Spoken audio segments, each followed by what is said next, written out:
रानी पिंगला एक दुष्ट औरत थी। वो अपने पति भर्तरी से नहीं बल्कि उनके कोतवाल से प्रेम करती थी। राजा इस बात से बिल्कुल अनजान थे। रानी पिंगला ने सोचा, यदि मैं ये फल कोतवाल को दे दूं तो कितना अच्छा रहेगा। जब कोतवाल इसे खाएगा तो वो लंबे समय तक जवान रहेगा और हट्टा कट्टा बना रहेगा। पिछले पार्ट में आपने देखा कि प्रथम पुतली रत्न मंजरी ने राजा को सिंहासन पर बैठने नहीं दिया। अब बारी थी दूसरी पुतली चित्रलेखा की। अगले दिन फिर उसने सभा को एकत्रित किया और जैसे ही सिंहासन पर विराजने को तैयार हुआ, फिर से सिंहासन से एक दिव्य पुतली निकली जिसका नाम था चित्रलेखा। फिर से किसी दिव्य स्त्री को सिंहासन से निकलते देख राजा भोज छिटक कर रुक जाते हैं। सिंहासन से निकलकर दूसरी पुतली बोली, रुको राजन, कहाँ मुंह उठाए सिंहासन की तरफ चले आ रहे हो? इस पर विराजने से पहले ये तो जान लीजिए आप इसके योग्य हैं भी या नहीं। क्या आप नहीं जानते कि ये सिंहासन कभी महान राजा विक्रमादित्य का हुआ करता था? अगर आप में भी उनके जैसे ही गुण हैं तो आप अवश्य इस सिंहासन पर विराजिएगा। चित्रलेखा की बात सुन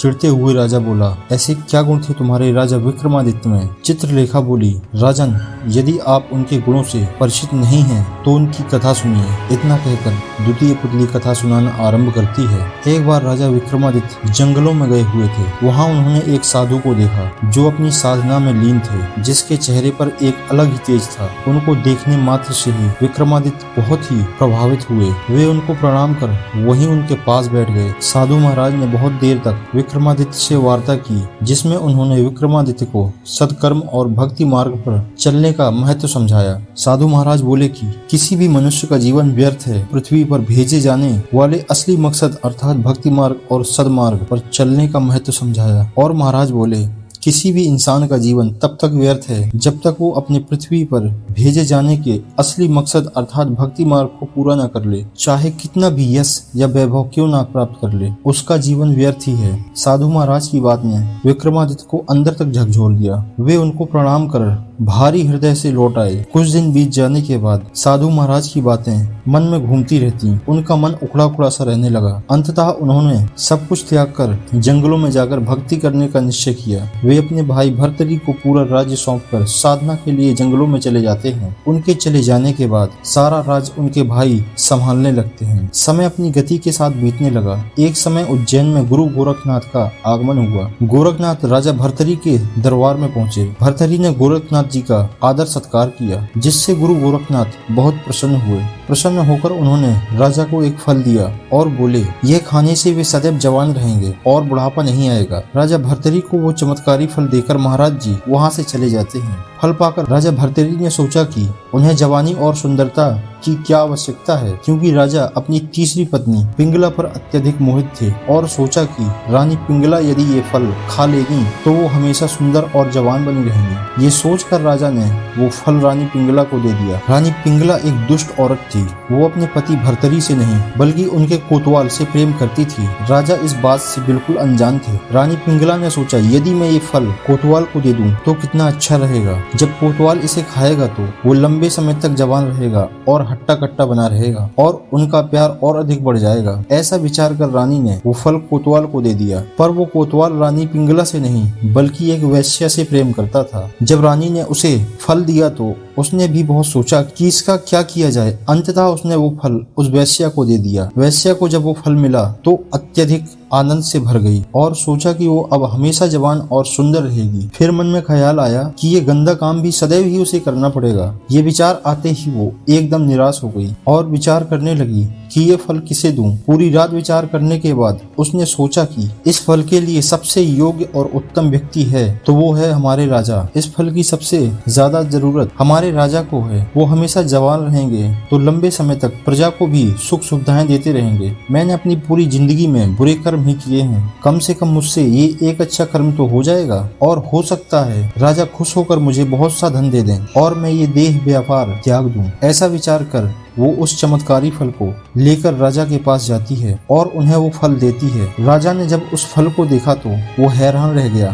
अनेकों तर्क उसके दिमाग में आने लगे। जब राजा ने वैश्य से पूछा कि ये फल कहाँ से मिला, तब वैश्य ने बताया कि ये फल उसे कोतवाल ने दिया है। राजा ने कोतवाल को बुलवाया और उससे सख्ती से पूछा तो कोतवाल ने बताया कि ये फल उसे रानी पिंगला ने दिया है। जब भर्तरी को पूरी सच्चाई का पता चला तो उनके पैरों तले से जमीन खिसक गई। उन्हें समझते देर न लगी कि रानी पिंगला उन्हें धोखा दे रही है। वो अपनी पत्नी के पास जाते और पूछते हैं, रानी मैंने जो फल तुम्हें दिया था वो कहाँ है? राजा की बात सुन दुष्ट रानी बोली, वो फल तो मैंने खा लिया। रानी की बात सुन राजा बोला, अरे रानी क्या तुमने मेरे लिए जरा सा भी नहीं छोड़ा? क्या तुम अकेले ही अमर होना चाहती हो? तब रानी कुछ कहती उससे पहले ही राजा ने वो फल रानी को दिखाया। रानी ने जब उस फल को देखा तो उसके पैरों तले से जमीन खिसक गई। डर और घबराहट के मिश्रित भावों से वो थर-थर कांपने लगी कि पता नहीं अब क्या होगा। पर राजा भर्तरी बिना रानी को एक भी शब्द बोले वहाँ से चले जाते हैं। पत्नी से मिले धोखे से वो इतने आहत हो उठे कि राजकाज इनमें से उनका मन एकदम से भर जाता है और उनके मन में वैराग्य की भावना जाग जाती है। अंततः वे भी अपने भाई विक्रमादित्य की तरह सब छोड़कर जंगलों में चले जाते हैं। उनके जाने के बाद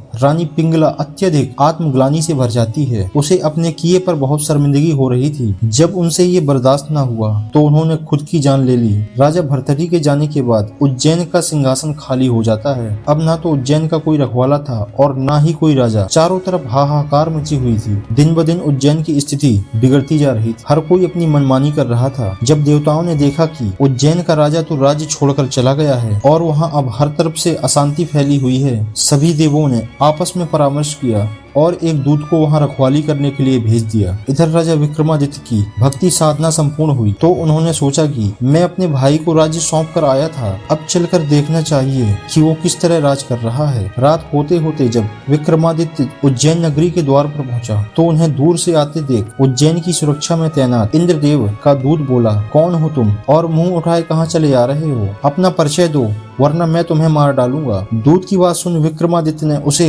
अपना परिचय दिया और कहा कि मैं राजा विक्रमादित्य हूँ, तुम बताओ तुम कौन हो? तभी दूत बोला कि मुझे देवताओं ने यहाँ की रखवाली करने के लिए भेजा है क्योंकि यहाँ का राजा भर्तरी राज्य छोड़कर जा चुका है। आगे दूत बोला, मैं तुम्हें नहीं जानता लेकिन मैंने राजा विक्रमादित्य का नाम जरूर सुना है। उस वीर पुरुष के किस्सों से मैं भली भांति परिचित हूँ, लेकिन मैं कैसे मान लूँ कि तुम राजा विक्रमादित्य हो? अगर तुम सच में विक्रमादित्य हो तो मुझे युद्ध में परास्त करके दिखाओ, तब मैं मानूंगा कि तुम ही विक्रमादित्य हो। दूत की बात सुन विक्रमादित्य बोले, अगर तुम ऐसा ही चाहते हो तो ठीक है। तभी दोनों के बीच युद्ध हुआ और कुछ ही देर में विक्रमादित्य ने दूत को हरा दिया। दूत हार मानते हुए बोला, मान गया कि तुम राजा विक्रमादित्य हो, तुम मुझे कुछ मत करो, मैं तुम्हें एक ऐसा वरदान दूंगा जो आजीवन तुम्हारे काम आएगा। दूत की बात सुन विक्रमादित्य हंसता हुआ बोला, तू मुझे क्या देगा? तब दूत बोला, मेरी बात ध्यान से सुनो विक्रमादित्य, माना कि तुम सर्वश्रेष्ठ हो लेकिन राजन मैं तुम्हें 4 ऐसे वीर भेंट करूंगा जो कहीं भी आ जा सकते हैं। वो सूक्ष्म से सूक्ष्म और दीर्घ से दीर्घ हो सकते हैं। जब तुम्हें उनकी जरूरत हो तो तुम उन्हें एक आवाज लगाना, वो चारों हाजिर हो जाएंगे। इतना कहते ही उस इंद्र के दूत ने वे चारों वीर राजा विक्रमादित्य को भेंट कर दिए। कहते हैं तब से राजा विक्रमादित्य को वीर विक्रमादित्य के नाम से जाना जाने लगा। राजा विक्रमादित्य के वापस आने से संपूर्ण उज्जैन नगरी ने भगवान श्री राम के आगमन की तरह ही विक्रमादित्य का स्वागत किया। पूरे राज्य में हर तरफ खुशियों का माहौल था। उज्जैन की प्रजा फिर से एक बार अपने राजा विक्रमादित्य को पाकर खुश थी। महान राजा विक्रमादित्य की गाथा का किस्सा सुनाकर राजा भोज से कहती है, हे राजा भोज, क्या तुम्हारे अंदर है इतनी क्षमता कि चंद पलों में अपने राज्य को तज कर भक्ति साधना के लिए चले जाओ? क्या तुम में इतनी क्षमता है कि इंद्र के दूत को परास्त करके उसे अपना गुलाम बना लो और वर देने के लिए विवश कर लो? क्या तुम्हारे पास हैं वो 4 शक्तिशाली वीर? अगर है तुम्हारे अंदर वो खूबियां तो बेशक तुम इस सिंहासन पर विराजमान हो सकते हो। द्वितीय पुतली चित्रलेखा की बात सुन राजा का मुंह उतर जाता है और उन्हें खुद पर लज्जा महसूस हुई और उन्होंने विचार किया कि वो तो विक्रमादित्य के सामने सच में कुछ भी नहीं है, लेकिन अब तो विक्रमादित्य नहीं है, ये उनका समय नहीं मेरा है। अब आज का समय तो निकल गया, कल तो सिंहासन पर बैठ कर ही रहूंगा। राजा ये सोचकर दरबार से चला जाता है। सिंहासन से निकली प्रथम पुतली रत्न मंजरी की तरह ही चित्रलेखा ने भी भोज को सिंहासन पर बैठने नहीं दिया। अहंकार और अधीरता में डूबे राजा भोज यह समझ ही नहीं पाए कि सिंहासन केवल केवल ताकत से नहीं बल्कि त्याग, धैर्य और महानता से मिलता है और यही उनकी सबसे बड़ी परीक्षा थी। और अब इंतजार था अगले दिन का। क्या होगा आगे? राजा भोज सिंहासन पर बैठ पाएगा या फिर से कोई रोक लेगा? जानने के लिए हमारे साथ बने रहें। दोस्तों, अगर आपको यह कहानी पसंद आई हो तो वीडियो को लाइक करें। आपका एक छोटा सा लाइक हमें ऐसी ही रोचक और प्रेरणादायक कहानियां लाने के लिए प्रेरित करता है। कहानी के बारे में आपकी क्या राय है हमें कमेंट में जरूर बताएं। आपका हर कमेंट हमारे लिए बहुत महत्वपूर्ण है। अगर आप हमारे चैनल पर नए हैं तो चैनल को सब्सक्राइब करें और आने वाली नई ऐतिहासिक और रहस्यमयी कहानियों के लिए नोटिफिकेशन बेल को भी ऑन कर लें। अगर आप यह वीडियो फेसबुक पर देख रहे हैं तो हमें फॉलो करें ताकि आने वाली हर नई कहानी सबसे पहले आप तक पहुंच सके। वीडियो को पूरा देखने के लिए मेरे प्रिय दर्शकों का दिल से धन्यवाद।